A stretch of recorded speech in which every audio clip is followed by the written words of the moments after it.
سیرت سرکار دو عالم صلی اللہ علیہ وآلہ وسلم اس کا بیان کا سلسلہ جاری ہے، اور کل بات یہاں تک پہنچی تھی کہ سرکار دو عالم صلی اللہ علیہ وآلہ وسلم مکے سے نکلے تھے، تجارت کے لیے قافلہ جا رہا تھا، قافلہ شام جا رہا تھا، راستے میں ایک عبادت گاہ تھی، ایک کلیسا تھا، وہاں ایک راہب رہتا تھا، یہ راہب قافلے والوں کو جانتا تھا، قافلے کا یہاں سے گزر معمول تھا، اور یہ ساری چیزیں یوزول تھی، لیکن ایک چیز ان یوزول ہوئی، وہ کیا؟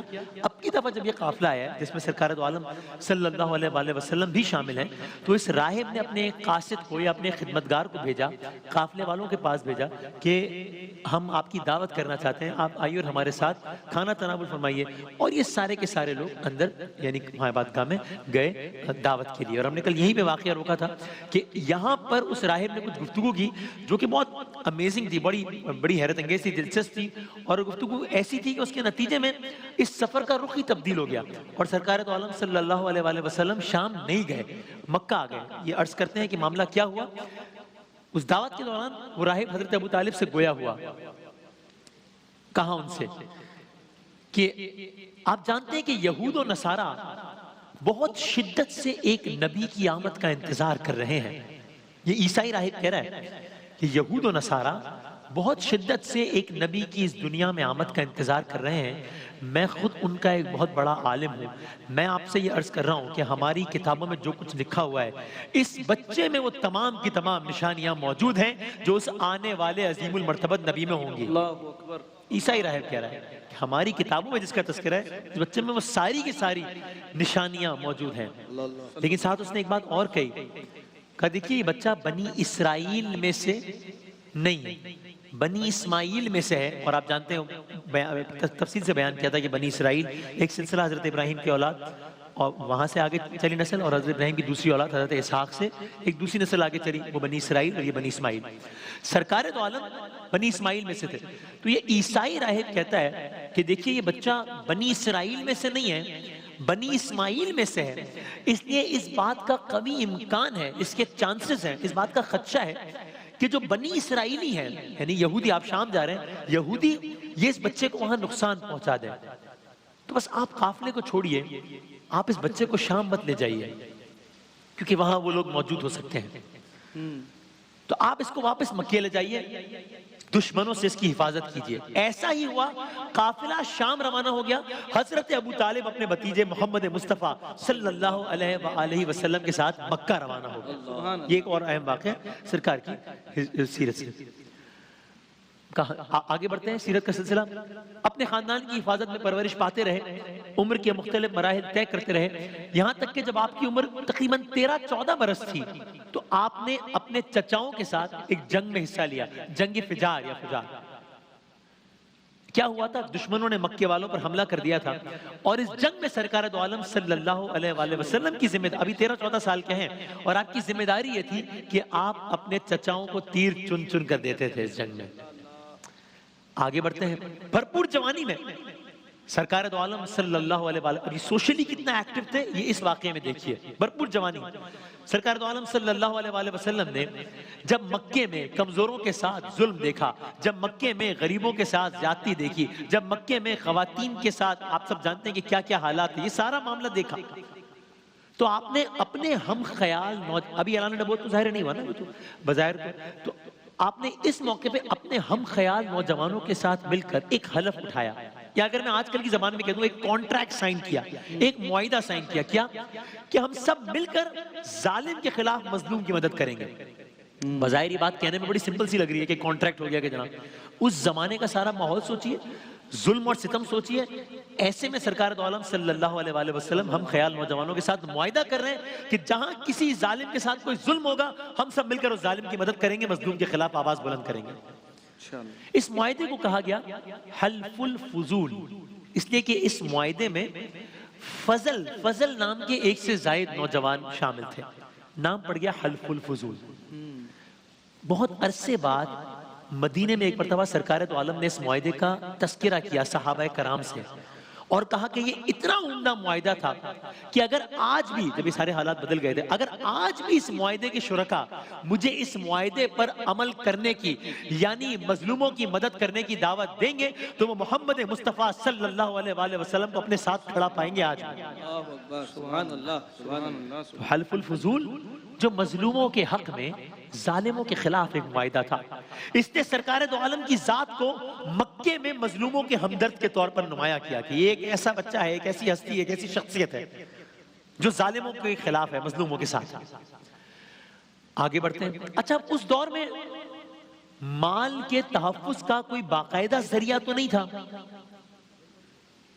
تو سوائے اس کے کہ لوگ کیا کرتے تھے، اپنے مال کو اپنے گھروں میں یا زمین کے اندر دفن کر دیتے تھے، اس طرح محفوظ کر لیتے تھے۔ ظاہر ہے آج کل کے زمانے میں تو وہ بینک لاکرز اور یہ سلسلہ نہیں، تو اپنے لوگوں کو عام طور پہ مال کے تحفظ کا طریقہ کار یہ ہوتا تھا کہ مال کو اپنے گھروں میں زمین کے اندر دفن کر دیتے تھے۔ اس کے بعد بھی وارداتیں ہو جاتی تھیں اور لوگوں کے لٹ جانے بلکہ زندگی بھر کی کمائی سے ہاتھ دھونے کے واقعات عام ہو جاتے تھے۔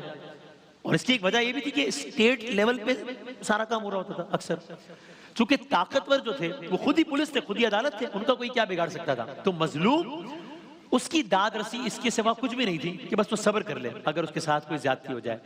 ایسے ماحول میں ایک ہوا کا جھونکا یہ معاہدہ ثابت ہوا، حلف الفضول، کہ کم از کم وہ لوگ جو متاثرین تھے وہ ان کے سامنے آ کر آہو بکا کرتے اور اس معاہدے کے لوگ اپنی بساط کے مطابق ان کی مدد کرتے۔